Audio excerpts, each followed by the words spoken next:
का संकल्प पूरे देश का संकल्प बन चुका है कि हर कोई इस बात में लगा हुआ कि कैसे हम अपने देश को विकसित बनाएंगे और 2047 तक, जिसका एक नमूना आपने देखा कोविड के दौरान। दुनिया जब जूझ रही थी कोविड से, हमारा देश आत्मनिर्भर भारत होकर के आगे बढ़ रहा था, दुनिया में त्राहिमाम बचा था और हम अपने देश में ऐसी ऐसी चीजें मैन्युफैक्चर कर रहे थे जो कभी हमने किया भी नहीं था। न केवल मैन्युफैक्चर कर रहे थे बल्कि हम दूसरों को दे भी रहे थे, चाहे वो हमारा वैक्सीन हो, चाहे हमारे तमाम सारे मेडिकल इक्विपमेंट्स हो, मेडिकल एक्सेसरीज हो, तमाम सारे दुनिया भर को दे रहे थे। उसका नमूना अभी हाल में ऑपरेशन सिंदूर में आपने देखा कैसे 4 दिन में ऐसी जो लड़ाई चलती थी, महीनों महीनों लड़ाई चलने वाली थी, 4 दिन में हमने दुश्मन को उनको चखा दिया, उनका मजा चखा दिया। केवल वो हमारे अपने जो मेक इन इंडिया और हमारा जो इनोवेशन को जो प्रमोशन किया गया, हमारे देश में जिस प्रकार से प्रतिभाओं को महत्व दिया गया, उसका नतीजा था। देखिए कि किस प्रकार से सटीक हमारे देश से जो भी रक्षा उपकरणों का प्रयोग किया गया, उनका कैसा उपयोग हुआ। तो इस देश में जो ताकत है, वो ताकत निकल करके आ रही है और वो ताकत आप सबकी ताकत है, वो युवाओं की ताकत है। बड़ा अच्छा लगा जब मुझे कहा इन्होंने क्या नाम है, शिवम जी ने, कि वायु युवा का उल्टा है।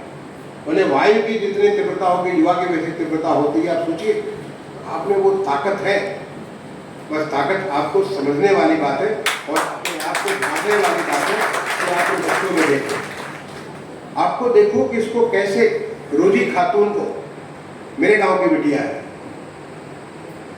पहले डीएमआरसी में दिल्ली मेट्रो में वो चलाती थी, मेट्रो चलाती थी। मेट्रो चालक जैसे हवाई जहाज को चलाने वाले होते, वैसे मेट्रो को चलाने वाले होते, पायलट, मेट्रो पायलट कहते हैं उसको। तो मेट्रो पायलट अब आज की डेट में यूपी मेट्रो में, कानपुर में चलाती है, ऑफिस स्टेशन को मैनेज कर रही, आपके बीच में से निकली बच्ची। और आप सोच लो को करने के लिए कितना सारा फोकस की जरूरत होती है, कितने सारे चीजें करनी पड़ती है।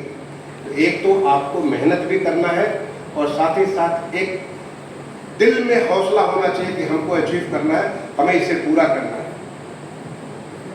पावनी मदेशिया आप सब में सबसे नई है, बिल्कुल नई बिटिया है, अभी अभी इंटरमीडिएट उसने किया 86% मार्क्स के बाद। मुझे भी बेटा इंटरमीडिएट में 86% नहीं है, मैं इंटरमीडिएट तो नहीं किया, मैं हायर सेकेंडरी किया था, तो मुझे 82% आया। तो मैं हमसे भी ज़्यादा 86% जो लोग देखे पूछते नहीं। मुझे हायर सेकेंडरी, हमने इंटरमीडिएट नहीं किया था, मैंने हायर सेकेंडरी किया था रांची से, तो मुझे नहीं पता तुम्हें 86% है।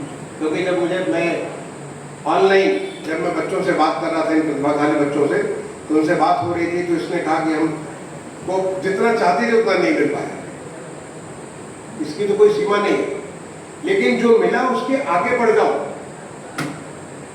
अभी तुम्हें 86 मिला, अब आने वाले समय में देखो क्या क्या लाइफ में भगवान ने तुम्हारे लिए क्या क्या चुन रखा है। केवल तुम उन मौकों को लाभ लेना चालू करो, देखो कि कितना सब कुछ मिल सकता है। ये सब कुछ करने के लिए मैं समझता हूँ कि सारे बच्चों के अभिभावक भी यहाँ पे मौजूद होंगे, उनके पेरेंट्स भी यहाँ पे मौजूद होंगे। बहुत कष्ट सहना पड़ता अपने अभिभावकों को, बहुत कुछ वो आपके लिए त्याग करते हैं, तब जाके बच्चे उसको अचीव करते हैं।